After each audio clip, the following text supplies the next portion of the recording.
بسم اللہ الرحمن الرحیم۔ میں نے پچھلے گفتگو میں یہ عرض کیا تھا کہ انفاق سبیل اللہ پر بات کریں گے، اور انفاق سبیل اللہ ہی کے ضمن میں یہ اس بار پر بات ہوئی کہ جو یتیم اور مسکین اور فقیر ہیں ان کے معاملے میں ہمیں کس جگہ پر کھڑے ہونا چاہیے۔ لیکن انفاق فی سبیل اللہ اپنی جگہ پر ایک بڑا حکم ہے، اور جس درجے کی عبادت نماز ہے اسی درجے کی عبادت انفاق فی سبیل اللہ ہے۔ انفاق سبیل اللہ کا مطلب یہ ہے کہ ہم اپنا مال خدا کی رضا کے لیے خرچ کریں، اور یہ بات جو ہے یہ قرآن مجید نے اس کے حوالے سے 2-3 نقطوں کو بیان کیا ہے، واضح کیا ہے۔ ایک نقطہ تو یہ ہے کہ یہ میرے مال میں حق ہے جو مجھے دینا ہے، یعنی یوں نہیں ہے کہ میں کوئی ایسا کام کر رہا ہوں کہ جو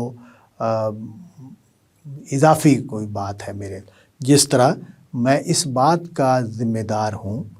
کہ مجھے اپنے خوراک، اپنے لباس پر خرچ کرنا ہے، اسی طرح میں اس کا بھی ذمہ دار ہوں کہ مجھے اپنے ماحول میں موجود ایسے رشتہ دار، فیملی کے لوگ، معاشرے میں موجود محتاج اور ضرورت مند، ان پر مجھے خرچ کرنا ہے، یہ میری ذمہ داری ہے۔ اس لیے اس کو اس لفظ سے بیان کیا کہ حق للسائل والمحروم وفی اموالہم، ان کے اموال میں حق ہے سائل اور محروم کا۔ تو یہ جو انفاق فی سبیل اللہ ہے یہ عبادت ہے۔ اچھا، عبادت یہ کیوں ہے؟ عبادت اس لیے ہے کہ عبادت کا لفظ جو ہے میں یہاں پرستش یا پوجا کے معنی میں بول رہا ہوں۔ ہمارے ہاں چونکہ عبادت کا لفظ ایک جامع معنی بھی رکھتا ہے، تو اللہ تعالیٰ کی اطاعت اور فرمانبرداری کے جو کام ہیں ان کو بھی ہم عبادت کے لفظ ہی سے بیان کر دیتے ہیں، یا بعض اوقات محدود معنی میں ہم استعمال کرتے ہیں کہ جیسے کوئی تسبیح پڑھ رہا ہے تو وہ عبادت کر رہا ہے، قرآن مجید کی تلاوت کر رہا ہے تو وہ عبادت کر رہا ہے، سجدہ رکوع کر رہا ہے تو وہ عبادت کر رہا ہے۔ تو اس معنی میں، محدود معنی میں بھی استعمال کرتے ہیں اور بہت وسیع معنوں میں بھی استعمال کرتے ہیں۔ لیکن جو پرستش ہے، جو پوجا ہے، جب ہم اس میں عبادت کا لفظ استعمال کرتے ہیں تو ہمارے دین میں چونکہ پرستش اور پوجا یہ اس میں نماز کی جو صورت ہے وہ الگ ہے، اور نماز کے ساتھ جو چڑھاوا یا نظر پیش کرنے کا عمل ہے وہ نہیں ہوتا۔ تو اس وجہ سے ہمارے دین میں یہ ایک الگ عبادت کے طور پر بیان ہوئی ہے، اور ہمیں اس کو ایک عبادت کے طور پر کرنا ہے۔ اس کا مطلب یہ ہے کہ میں اپنے الہ کے حضور نذرانہ پیش کروں، میں اپنا مال نکالوں اور اپنے الہ کو پیش کر دوں۔ اب ہمارے دین میں یہ جو عمل ہے اس کی وہ صورت نہیں ہے جو بعض مذاہب میں، خاص طور پر مشرکانہ مذاہب میں ہمیں نظر آتی ہے کہ وہ جو بھی الہ ہے جس کو میں اس نسبت سے، جس کے ساتھ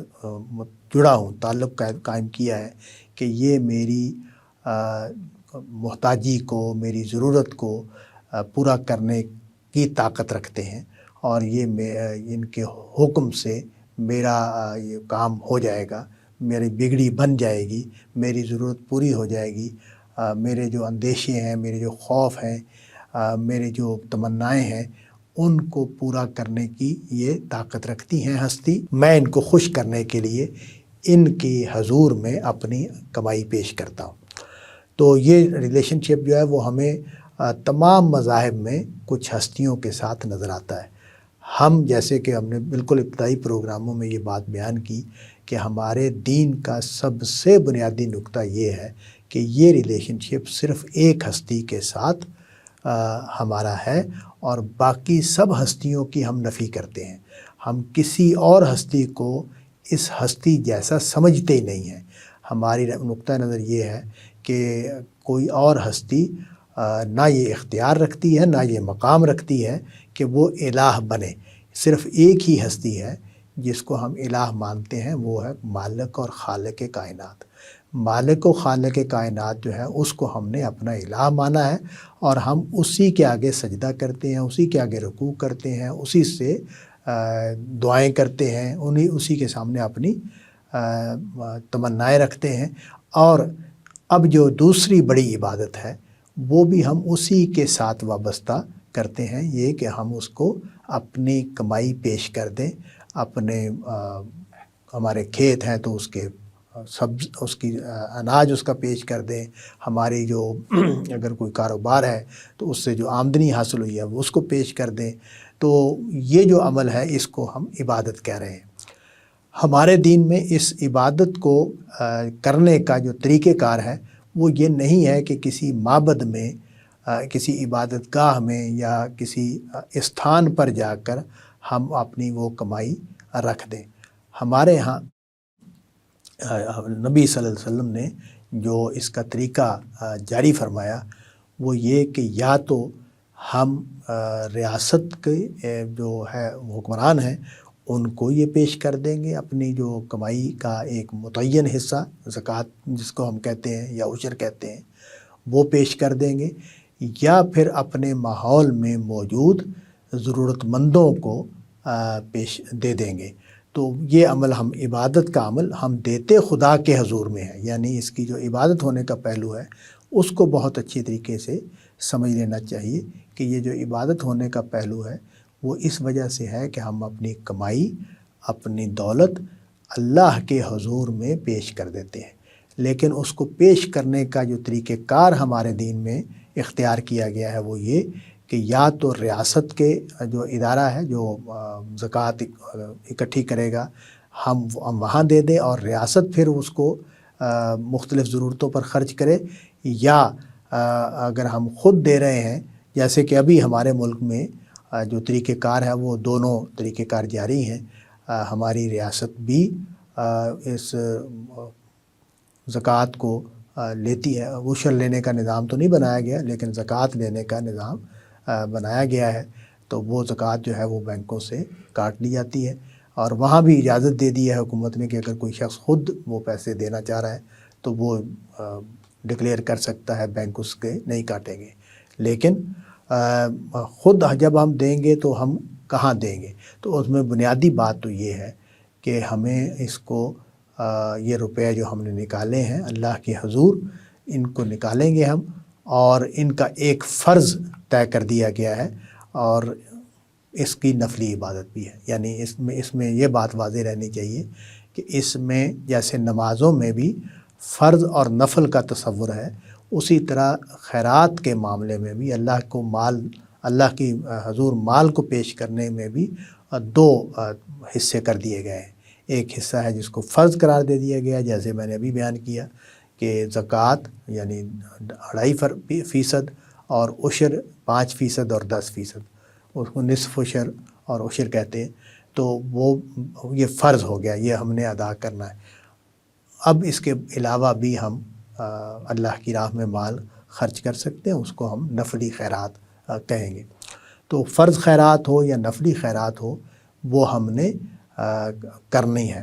اس میں بس میں ایک نقطہ ایڈ کر دوں، وہ یہ کہ یہ جو اللہ کے حضور اپنا مال پہ خرچ کرنا ہے اس کے ایک مد یا ایک جگہ تو ضرورت مند ہے، وہ خواہ ہم حکومت کے ذریعے ضرورت مندوں تک پہنچائیں یا ریاست کے معاملات کو چلانے کے لیے ہم یہ روپیہ نکالیں اور دیں۔ دوسری صورت یہ ہے کہ ہم خود کریں اس بات کو۔ تو فرض ادا کرنا ہے، پہلا مرحلہ تو یہ ہے کہ ہمارا فرض ادا ہو جائے، ہمارے اوپر عشر واجب آتا ہے تو وہ دے دیں، نصف عشر واجب آتا ہے تو وہ دے دیں، ہماری بچتیں جو ہیں ان کے اوپر 2.5% جو ہمیں دینا ہے وہ ہم ادا کر دیں۔ اس کے بعد ہم نفلی خیرات کریں گے۔ نفلی خیرات جو ہے وہ ہم اپنی جو فرض ادا کرنے کے بعد جو مزید خدا کی راہ میں خرچ کریں گے وہ نفلی خیرات یا نفلی صدقات ہوں گے۔ اچھا، یہ میں ضمناً بیان کر دوں کہ ہمارے ہاں صدقہ کا لفظ بولا جاتا ہے، خیرات کا لفظ بولا جاتا ہے، اسی طرح زکوٰۃ اور عشر کے لفظ بولے جاتے ہیں۔ ان سب کی حقیقت ایک ہے، اور وہ حقیقت یہ ہے کہ ہم اللہ کے حضور اپنی کمائی پیش کرتے ہیں، لیکن اس کو پیش کرنے کا طریقہ ہمارے ہاں یہ ہے کہ ہم ضرورت مندوں اور محتاجوں کو دیتے ہیں، یا حکومت کو دے دیتے ہیں کہ حکومت اس کو انہی مدات میں خرچ کرے جو قرآن مجید میں بیان ہو گئی ہیں ان صدقات کے لیے۔ اور اس میں صدقے کا لفظ بھی بولا جائے گا، زکوٰۃ کا لفظ بھی بولا جائے گا، خیرات کا لفظ بھی بولا جائے گا۔ میں یہاں یہ بیان کر دوں کہ جو نفلی عبادت ہے، یعنی یہ جو خیرات کی یا اللہ کے حضور مال پیش کرنے کی جو نفلی عبادت ہے، اس کو اپنی ضرورت سے زائد تک پھیلا دیا ہے کہ انسانوں کو اپنی ضروریات پر خرچ کرنے کی، تو ظاہر ہے وہ اپنی ضروریات پر خرچ کریں گے، لیکن اگر ان کی ضرورت سے زائد ان کے پاس مال ہے اور ان کے سامنے کوئی تقاضا آتا ہے ضرورت مندوں کی طرف سے، تو وہ اپنے روک کر نہیں رکھیں گے، بلکہ وہ پیسے جو ہیں ان کو وہ خیرات کرنے کے لیے ان کو تیار رہنا چاہیے اور خیرات کرنا چاہیے۔ اس میں ایک چیز اور ایڈ ہوتی ہے، وہ ہے دینی سرگرمیاں۔ دینی سرگرمیاں جو ہیں یہ بھی ہماری ذمہ داری ہیں۔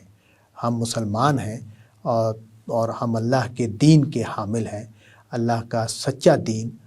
ہم جانتے ہیں، مانتے ہیں، اور ہمیں یہ معلوم ہے کہ اللہ تعالیٰ نے یہ بیان کر دیا ہے کہ یہی دین ہے جو اب خدا کو مقبول ہے خدا کے ہاں، اور کوئی اور دین خدا کے ہاں مقبول نہیں ہے۔ چنانچہ اس کی حفاظت، اس کو لوگوں تک پہنچانے، اس کے مطابق اپنی اولاد کی، اپنی نسلوں کی تربیت کرنے، ان کی تعلیم کا بندوبست کرنے کا جو بندوبست ہے یہ ہونا ہے۔ تو یہ بندوبست جب ہوگا تو ظاہر ہے اس کے حفاظت کے لیے، اس کے ابلاغ کے لیے، اس کے فروغ کے لیے جو بھی جدوجہد ہوگی اس کو بھی پیسوں کی ضرورت ہوگی۔ تو وہاں بھی جو پیسے خرچ کیے جائیں گے وہ اللہ ہی کے راستے میں پیسے خرچ کرنا ہے۔ تو ہمارے کردار کا یہ دونوں چیزیں حصہ ہونی چاہیے، اور یہ عبادت کے طور پر ہمیں کرنا ہے کہ ہم اپنا مال نکالیں اور ضرورت مندوں پر بھی خرچ کریں اور دین کے کاموں پر بھی خرچ کریں۔ وآخر دعوانا ان الحمد للہ رب العالمین۔